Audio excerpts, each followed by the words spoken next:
Dans le chapitre 1 consacré à la biochimie, la 7e question est la suivante. Qu'est-ce qu'une liaison hydrogène? Dans votre réponse, vous vous aiderez du tableau qui apparaît ci-dessous. Vous pouvez interrompre ici la lecture de cette vidéo et prendre le temps de répondre à cette question avant de relancer la vidéo et de découvrir la correction de cette 7e question. Le tableau donne les électronégativités des atomes d'hydrogène, d'azote et d'oxygène. Rappelons que plus un atome est électronégatif, plus sa capacité à attirer les électrons est forte. Le premier exemple de molécule qu'on pouvait aborder à partir des données de ce tableau est celui de la molécule d'eau ou H2O. Dans cette molécule, chacun des deux atomes d'hydrogène est lié avec l'atome d'oxygène par une liaison covalente simple, mettant en jeu la mise en commun d'une paire d'électrons.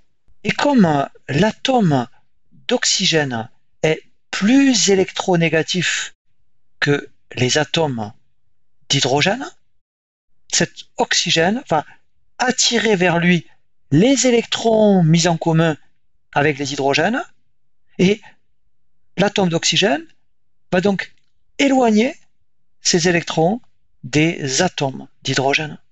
Ainsi, l'atome d'oxygène va posséder deux charges négatives partielles, mentionnées ici par 2 delta-, alors que chaque atome d'hydrogène va posséder une charge partielle positive, mentionnée ici par delta+. Les liaisons covalentes entre l'oxygène et les hydrogènes sont donc des liaisons polaires. Et la molécule d'eau, qui a la forme d'un V, est aussi une molécule polaire qui constitue un dipôle électrostatique. La conséquence de la polarité de la molécule d'eau est que le pôle négatif que constitue l'atome d'oxygène d'une molécule d'eau va attirer les pôles positifs constitués par les atomes d'hydrogène situés sur d'autres molécules d'eau. Et ainsi vont se regrouper entre elles plusieurs molécules d'eau. Il s'établit alors entre ces molécules d'eau des liaisons qu'on appelle des liaisons hydrogènes ou encore des ponts hydrogènes. Et comme on peut le voir sur ce schéma, une seule molécule d'eau peut former 4 liaisons hydrogènes avec d'autres molécules d'eau. La formation de ces liaisons hydrogènes favorise ainsi la cohésion des molécules d'eau. Alors que la liaison covalente ou bien la liaison ionique sont des liaisons relativement solides, la liaison hydrogène est plus faible et il s'agit donc d'une liaison plus facile à rompre. Ainsi, contrairement aux liaisons covalentes qui permettent de constituer des molécules, les liaisons hydrogènes sont trop faibles pour permettre aux atomes d'être réunis entre eux pour former des molécules. Et on a par exemple ici toujours 5 molécules distinctes d'eau, mais elles sont regroupées entre elles par l'intermédiaire des liaisons hydrogènes. On représentera ces liaisons hydrogènes non pas par des traits pleins, comme on le fait pour les liaisons covalentes, mais par des pointillés, comme apparaissant ici sur le schéma. Notons que les liaisons hydrogènes présentées ici sont intermoléculaires puisqu'elles font le lien entre différentes molécules d'eau. Le second exemple que nous pouvons aborder toujours à partir du tableau d'électronégativité est celui de la molécule d'ammoniac ou NH3. Dans cette molécule, l'atome d'azote est connecté à 3 atomes d'hydrogène par des liaisons covalentes simples, mettant chacune en jeu la mise en commun d'une paire d'électrons. Et comme l'atome d'azote est plus électronégatif que les atomes d'hydrogène, cet atome d'azote va attirer les électrons mis en commun et il va donc les éloigner des 3 atomes d'hydrogène. La molécule de NH3 présente donc un pôle négatif du côté de l'atome d'azote, pôle noté 3 delta-, et un pôle positif du côté des atomes d'hydrogène, pôle noté delta+. Et par conséquent, les liaisons covalentes entre l'azote et les atomes d'hydrogène sont polaires. La molécule d'ammoniac, dont la forme est pyramidale, est donc une molécule polaire, comme l'eau, et elle va former aussi un dipôle électrostatique. Et ainsi, dans la molécule d'ammoniac, l'atome d'azote va attirer les atomes d'hydrogène d'autres molécules d'ammoniac, ce qui va permettre ainsi aux molécules de NH3 de se lier entre elles par des liaisons hydrogènes qui sont donc intermoléculaires. Mais les liaisons hydrogènes intermoléculaires ne vont pas s'établir seulement entre des molécules identiques, comme nous l'avons vu par exemple entre des molécules d'eau ou entre des molécules de NH3. En effet, la molécule d'ammoniac, qui est polaire, peut aussi établir des liaisons hydrogènes avec d'autres molécules polaires, comme par exemple avec les molécules d'eau.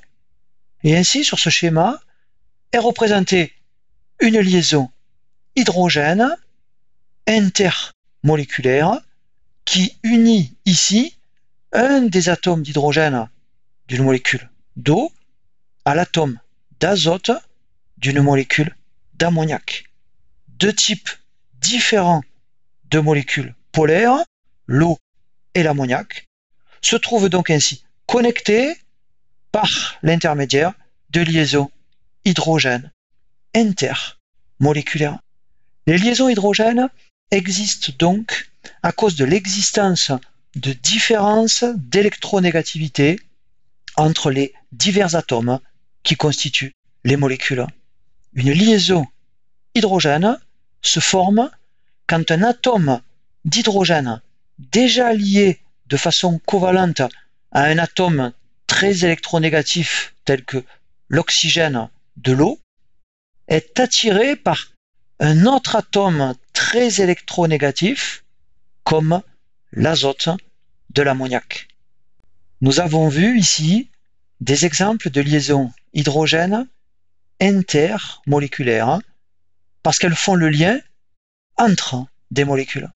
Mais les liaisons hydrogènes peuvent aussi être intramoléculaires, c'est-à-dire qu'elles vont se former au sein même de certaines molécules, comme par exemple dans les protéines. Ainsi, ces liaisons hydrogènes vont intervenir dans l'établissement des structures secondaires des protéines, ces structures étant des hélices alpha et des feuillets bêta. Et vous repérerez que ces liaisons hydrogènes, indiquées à chaque fois par 3 petits points, connectent un atome d'hydrogène à un atome d'oxygène. De même, des liaisons hydrogènes intramoléculaires interviennent dans la structure de l'ADN. La molécule ADN est formée de 2 brins complémentaires enroulés en double hélice et portant chacun une succession de bases azotées.